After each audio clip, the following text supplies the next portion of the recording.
Fast and Furious 6, ou dans l'ordre chronologique, le 3 ou le 2. Enfin bref, peu importe. Ce film est le plus récent épisode de la saga des grosses voitures, des gros seins, des gros bras et de la grosse musique. Oups, pardon. On apprend que les gros seins sont moins présents dans cet épisode et que les grosses voitures ne sont plus exposées dans de dangereuses courses de rue. Désolé, le scénario tient sur un fil, perdant plusieurs fois l'équilibre. Un groupe de villas terroristes vole des composants susceptibles de former la plus grosse bombe UM du monde, capable de plonger les États-Unis dans l'obscurité pendant pas mal de temps. Enfin, on nous parle de cette bombe et de ses risques qu'au début du film. Elle sert surtout à montrer la présence de Letty dans le fameux groupe terroriste. Le scénario est donc surtout basé sur cette dernière, que Dom, interprété par Vin Diesel, va tenter de récupérer. Sans oublier qu'on se mélangera une fois de plus les pinceaux en sortant de la salle, en essayant tant bien que mal de comprendre l'ordre chronologique de la saga entière. Pour ce qui est du contenu, le film garde son esprit grosse bagnole, tout en essayant de se la jouer un peu plus Hollywood. Mais cela ne lui réussit pas. Le film enchaîne cliché sur cliché de façon presque abusive. Vous pourrez même jouer à parier avec vos amis de comment se terminera la scène, tellement son issue est plus que prévisible.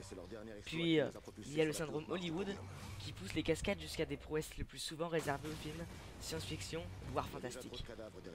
Vous commencerez à pousser des genre what the fuck, puis vous finirez par hausser les épaules en vous disant que c'est américain, donc justifié. Les combats physiques sont extrêmement bien montés et rendent vraiment bien. Les combats hommes font très catch mais plairont aux demoiselles qui aiment la testostérone. Tandis que les hommes auront les yeux brillants de voir deux femelles se lancer des patates et des coups de genoux dans la mâchoire. La bande son, heureusement pour elle, garde son esprit kéké électro-rap tout en étant agréable à l'écoute. On retient principalement le titre officiel du film, We Own It, plutôt sympa. Les bruitages, eux non plus, ne déçoivent pas, collant parfaitement au film. Les acteurs, quant à eux, jonglent entre le bon et le mauvais. Vin Diesel, par exemple, aurait été plus adapté au rôle de Robocop ou Terminator. Son corps est rempli de muscles, mais sans aucun âme. Heureusement, les prouesses de ses camarades rattrapent le coup, offrant tout juste aux spectateurs ce qu'ils demandent. Pour résumer, Fast and Furious 6, c'est un concentré de testostérone et de moteurs ronronnants, sur fond de bonne musique US. Malheureusement, le film tente l'action à la Die Hard, façon Terminator. Un mélange qui n'a pas fait ses preuves.